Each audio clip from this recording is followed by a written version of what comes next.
Hi, this is Congressman Rick Larsen with my weekly recap with Rick. I'm in the conference room of Majority Leader Steny Hoyer, and my guest this week is Representative Kim Schrier of the Issaquah area in Ellensburg. And thanks a lot, Kim, for joining me on my weekly recap. I'm honored. Rick, thank you for inviting me to the weekly recap. Yeah, sure. It's been a good week. It's been a good week.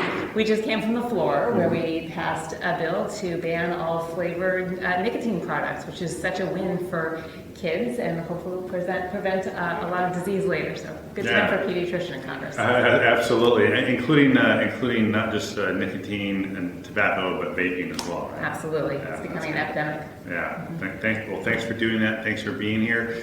Also, Kim and I, along with Sharice Davids from Kansas, introduced legislation this week on aviation, specifically to ask the National Academies of Science to give us a database and a baseline for what airports and airlines are doing to green up aviation and aviation infrastructure. It's a pretty critical issue because of the contribution aviation makes to greenhouse gas emissions.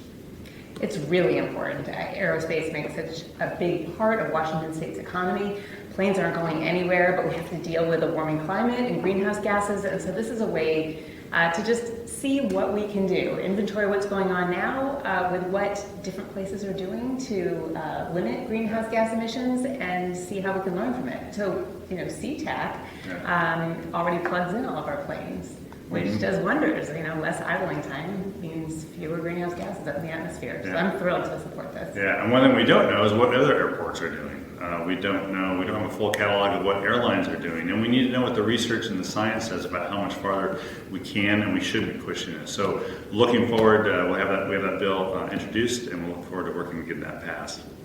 So, Kim, thanks a lot for joining me on the weekly recap. See, pretty short, pretty brief, but and huge watching audience. That's fantastic. Hello, huge watching audience. I'm thrilled to be here. I'm really honored to be part of the weekly recap. No Thank you, problem Rick. at all. Yeah, sure enough. That's the weekly recap with Rick. We'll see you next week. Thanks a lot. Thanks.